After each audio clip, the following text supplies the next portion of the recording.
أعوذ بالله من الشيطان الرجيم. بسم الله الرحمن الرحيم. اللهم صل على محمد وآل محمد. اللهم صل على محمد وآله ولا تسرغ له ظلمي وأحسن عليه عوني وعصمني من مثل أفعاله ولا تجعلني في مثل حوله. اللهم صل على محمد وآله وعادني عليه حاضرا تكون من غيظي به شفاء ومن حنقي عليه وفاء. اللهم صل على محمد وآله وعوذني من ظلمه لي عفوك وأبدلني بالسوء وصنيعته به. وعوذني من ظلمه لي عفوك وأبدلني بالسوء وصنيعه برحمتك. فكل مكروه جلل دون سخطك وكل مرضية سواء مع موجدتك. اللهم فكما كرهت إلي أن أظلم فقني من أن أظلم. اللهم لا أشكو إلى أحد سواك ولا أستعين بحاكم غيرك حاشاك. فصل على محمد وآله وصل دعائي بالإجابة واقرن شكايتي بالتغيير.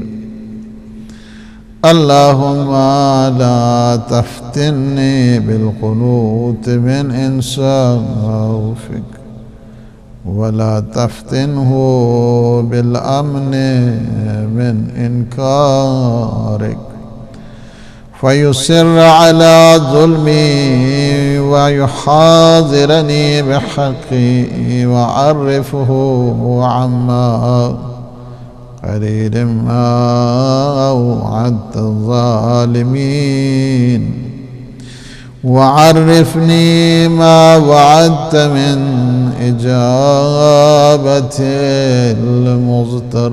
المضطرين.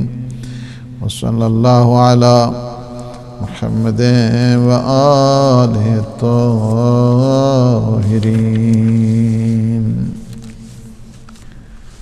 صحیفہ مبارک سجادیہ کے پروگرام میں اپنے تمام حاضرین اور سامعین کی خدمت میں یہ سلام پیش کرتا ہوں. اللہ سبحانہ و تعالی سے دعا ہے کہ وہ ہمارے ان لمحات کو اپنی عبادت میں شمار فرمائے، ہماری عاقبت بخیر فرمائے. شب جمعہ ہے، شب دعا ہے، شب مغفرت ہے، شب اموات ہے، شب مرحومین ہے. اپنے اپنے مرحومین کو یاد کرنے کی شب ہے اور اپنے اعمال کی اصلاح کرنے کی بھی شب ہے. اس وجہ سے کہ شب جمعہ انسان کے اعمال امام زمان عجل اللہ تعالی فرجہ الشریف کی حضور آپ کی بارگاہ قدسیہ میں پیش ہوتے ہیں اور امام علیہ الصلوۃ والسلام فرشتوں سے ایک سوال کرتے ہیں کہ سب سے پہلے میرے شیعوں کے اعمال لے کے آؤ. اور روایات میں یہ ہے کہ آج کی شب یعنی جو شب جمعہ ہے ہر مومن کے اعمال اور ہر انسان کے اعمال، لیکن مومنین کے ساتھ خاص شفقت ہے مولا اور آقا امام زمان عجل اللہ تعالی فرج الشریف کو. لہٰذا فرماتے ہیں کہ سب سے پہلے میرے شیعوں کے اعمال، میرے چاہنے والوں کے اعمال لے کے آؤ. اعمال کی سنجش کی بھی شب ہے. زمانے کے اس وقت آپ جو حالات دیکھ رہے ہیں روز بروز، اس میں دگرگونی، ان میں انقلاب، ان میں تبدیلی، ان میں تغیر، یہ سارے کا سارا رستہ اصل میں ہموار ہو رہا ہے 12ویں تاجدار ولایت کے ظہور کے لیے.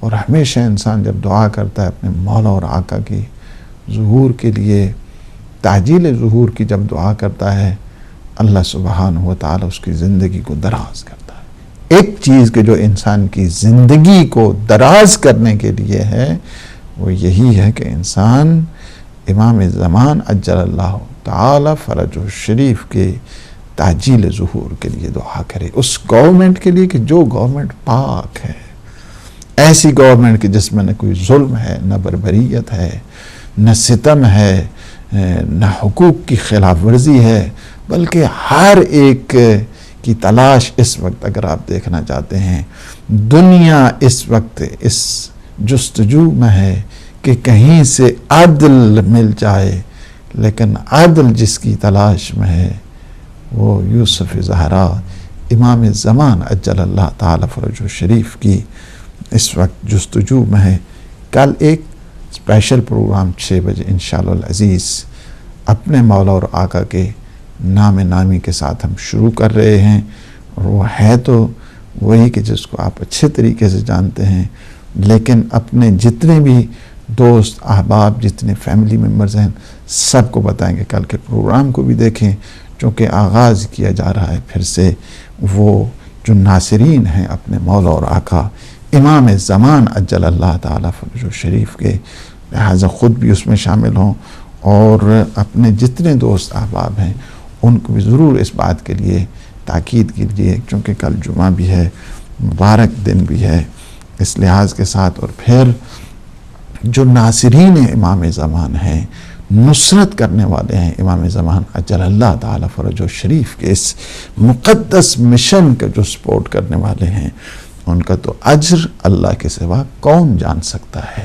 معصومین علیہ السلام ان کے سروں پہ سایہ شفقت کرتے ہیں کہ جو اللہ سبحانہ و تعالیٰ کے ولی کی بارگاہ میں اپنی عقیدت اور اپنے عقیدے کا اظہار کرتے ہوئے آگے بڑھا کرتے ہیں.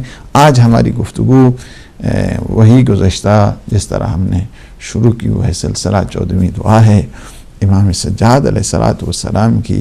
اور امام نے اس دعا میں یہ بتا دیا ہے کہ ظلم اگر کسی پہ ہو جائے تو ظلم پہ انسان کو احتجاج ضرور کرنا چاہیے، انسان کو قیام ضرور کرنا چاہیے. جس حد تک آپ میں سکت ہے، جس حد تک آپ میں طاقت ہے، آپ اس حد تک اپنی بساط بھر ہمیشہ ظلم کے خلاف آواز انسان بلند کرتا رہے. امام علیہ الصلوۃ والسلام نے طریقہ بتایا کہ جب ظلم انسان پہ آ جائے تو ظالمین کی طرف سے جب بھی ناگوار ناخوشگوار حالات پیش آ جائیں تو تمہیں کس طرح توسل کرنا چاہیے. وہ دعا ہم اس بھی ایکسپلینیشن کی طرف، ڈسکرپشن کی طرف، تفسیر اور تشریح کی طرف آپ کی خدمت میں چند جو پروگرام ہوئے ہیں اس 14ویں دعا کے سلسلے میں. آج ہم اس منزل پر پہنچ گئے ہیں کہ امام علیہ الصلوۃ والسلام یہاں پہ دعا کرتے ہیں کہ وہ عوضنی من ظلم ہی لی عفوک و ابدلنی بسوء سنیت بی رحمتک. یعنی کیا ہے کہ آپ نے حقیقت میں دیکھنا ہے کہ اللہ سبحانہ و تعالیٰ کے اولیاء جب دعا کرتے ہیں تو ان کا انداز گفتگو کیسا ہوا کرتا ہے، ان کا سلیقہ کلام کیسے ہوا کرتا ہے، کس انداز کے ساتھ وہ گفتگو کرتے ہیں. کہتے ہیں بارگاہ ربوبیت ہے نا، بارگاہ ربوبیت میں پروردگار کہ یہ جو مجھ پہ ظلم ہوا ہے، میں اب تجھ سے یہ تقاضا کرتا ہوں، تجھ سے التجا کرتا ہوں کہ اس ظلم کے بدلے میں تو مجھے معاف کر دے، تو مجھے معاف کر دے۔ اللہ والے، اللہ کے اولیاء گفتگو کا آپ نے انداز دیکھا، وَأَبْدِلْنِي بِالسُّوءِ، یہ جو حالات کی تبدیلی آ گئی ہے، ظاہر ہے کہ ظلم کے بعد انسان کی زندگی میں چینج آ جایا کرتا ہے، انسان کی حالات تبدیل ہو جایا کرتے ہیں۔ ان قوموں کی طرف انسان اس وقت دیکھے کہ جو ظلم اور بربریت کا شکار ہیں۔ اس وقت اگر آپ اسلامی ممالک میں دیکھیں، یہ جو حاکمین، مستکبرین اور یہ جو جابرین، ڈکٹیٹرز آپ دیکھ رہے ہیں اس وقت ہیں، انہوں نے قوم کا کیا حشر کر دیا ہے، کیا کیا ظلم کر کے ان کی جو آزادی ہے اس پہ انہوں نے کس طرح سودا بازی کی ہے، اور آپ دیکھ رہے ہیں کہ ان کی جو رہن سہن ہے اس کے حالات کیسے ہو رہے ہیں، ان کی بود و باشت ہیں اس کے حالات کیسے ہو رہے ہیں، ان کے زندگی کے احوال ہیں ان کے آپ جو غلامی کی زندگی میں قومیں جو زندگی گزارا کرتی ہیں اس کے حالات ٹوٹل ڈیفرنٹ ہو جایا کرتے ہیں، تبدیل ہو جایا کرتے ہیں۔ اس لیے اگر جب تک فضل پروردگار شامل نہ ہو تو انسان میں وہ نہ پرواز آتے ہیں، نہ فکری جولان ہوا کرتا ہے۔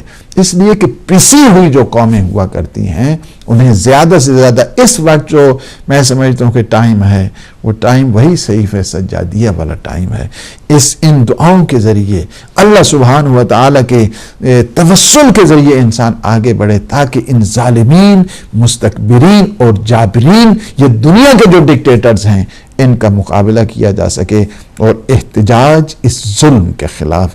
امام علیہ السلام نے ظلم کے خلاف احتجاج سکھایا ہے، ظلم کے خلاف آواز کو بلند کرنا سکھایا ہے، اور آپ اس دعا میں دیکھ رہے ہیں۔ اور آج کی اس دعا میں ایک بڑی خصوصیت جو یہ جو سیگمنٹ ہے اور یہ جو پیسج ہے اس دعا کا، دعا کی اس حصے میں اگر آپ دیکھیں تو امام علیہ السلام نے خوف و رجا کی ایک عظیم جو منزلت ہے اس کو ہمارے لیے متعارف کر دیا۔ ایک مختصر سی بریک ہے انشاءاللہ، اس کے بعد آپ کی خدمت میں حاضر ہوں۔